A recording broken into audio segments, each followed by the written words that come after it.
आगरा में सियासी तापमान एक बार फिर चढ़ गया है। सपा के राज्यसभा सांसद रामजी लाल सुमन ने दिया एक और विवादित बयान। उन्होंने करनी सेना को खुलेआम चेतावनी दे डाली है। कहा 19 अप्रैल को अखिलेश यादव आगरा आ रहे हैं और फिर यहां होंगे दो हाथ। सुमन बोले, मैदान तैयार है, हम भी तैयार हैं। करनी सेना पर हमला करते हुए कहा, गड़े मुर्दे मत उखाड़ो वरना भारी पड़ जाएगा। मंदिर मस्जिद विवाद पर उन्होंने कहा कि अगर तुम कहोगे कि हर मस्जिद के नीचे मंदिर है तो हम कहेंगे कि हर मंदिर के नीचे बौद्ध मठ है। बात यहीं खत्म नहीं हुई। उन्होंने डीएनए का भी मुद्दा उठाया। कहा, अगर मुसलमानों में बाबर का डीएनए है तो बताओ तुम में किसका है। करनी सेना को फर्जी सेना बताते हुए बोले, हमने थल सेना, जल सेना, वायु सेना सुनी थी, ये करनी सेना कहां से आ गई। रामजी लाल सुमन के इस बयान से गर्मा गया है राजनीतिक पारा। हिंदू संगठनों और भाजपा ने जताई कड़ी आपत्ति। अब सबकी निगाहें टिकी हैं 19 अप्रैल को अखिलेश यादव की आगरा यात्रा पर। जब मुसलमानों से ज्यादा हिंदुओं की तादाद होती जाने वालों की, मुगलों के आने से पहले बनी कहा जाए इसके नीचे भी मंदिर है। बाबा साहब डॉक्टर अम्बेडकर को जो मानते हैं उसे मैं कहना चाहूंगा, मोहल्लों में एक प्रचार कर देना का बड़ा खतरनाक मामला है। अगर तुम ये कहोगे कि हर मस्जिद के नीचे एक मंदिर है तो फिर हमें ये कहना पड़ेगा कि हर मंदिर के नीचे एक बौद्ध मठ है और तुम उन्हें बड़े मुर्दे मत उखाड़ो। करते बड़े उखाड़ोगे तो भारी पड़ जाएगा। अभी बहुत गया में आंदोलन चल रहा है। क्या बात का आंदोलन चल रहा है? वक्त का कानून हमारे देश में आया और कहा गया 3 हिंदुओं के नुमाइंदे भी इस वक्त में रहेंगे। जैन धर्म है, सनातन धर्म है। अगर कोई ट्रस्ट बनता है किसी मजहब का, धर्म का, तो उसी मजहब के लोग उसमें रहते हैं। वक्त में 3 सनातनी रहेंगे, क्यों रहेंगे? वक्त इस्लाम को मानने वालों का है। बौद्ध गया में क्या आंदोलन चल रहा है?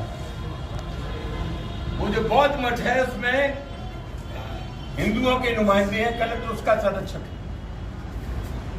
और बड़े लंबे समय से ये मांग हो रही है कि इसकी इंतजामिया कमेटी में बौद्ध होने चाहिए। बौद्धों को नहीं रखा जा रहा है। समाजवादी पार्टी की है जो बैठक हो रही है, जो बाबा साहब डॉक्टर अम्बेडकर को याद कर रही है, इस बैठक के मार्फत हमें संदेश देना चाहिए बौद्ध भिक्षुओं को। गया के बौद्ध मठ में सिर्फ बौद्ध होने चाहिए। हम संदेश देना चाहेंगे, घबराओ मत। समाजवादी पार्टी का एक एक कार्यकर्ता तुम्हारे साथ है।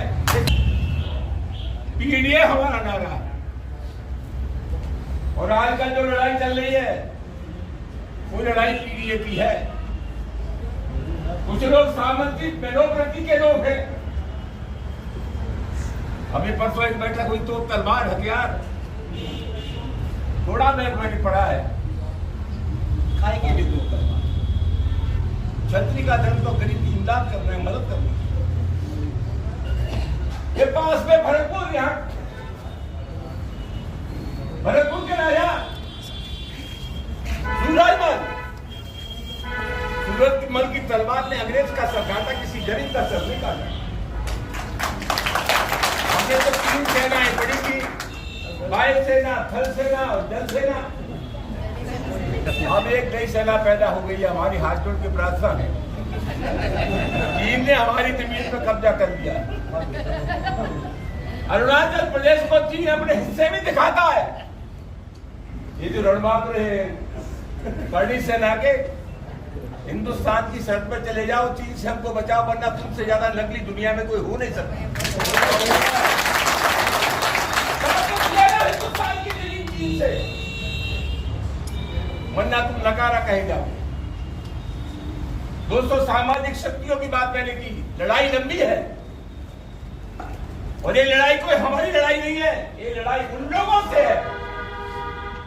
मुख्यमंत्री न रहने के बाद जिन लोगों ने गंगा जल से अखिलेश यादव जी का मकान धुलवाया, ये लड़ाई उनकी।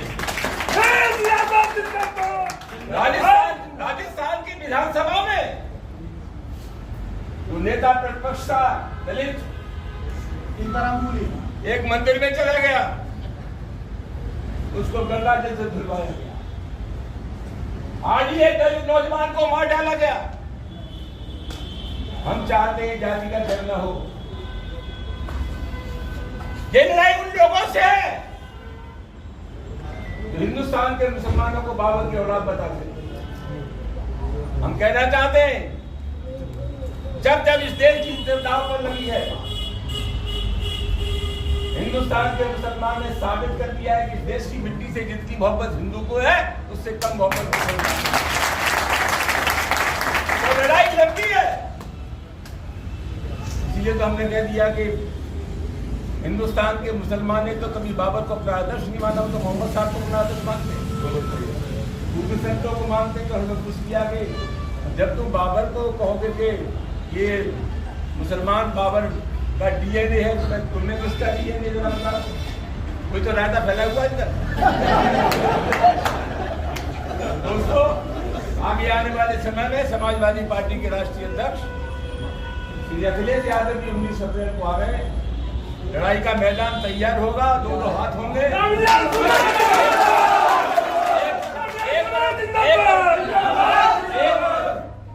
10% लोग हैं और दूसरी तरफ सामाजिक न्याय की जब प्रश्न शक्तियां हैं।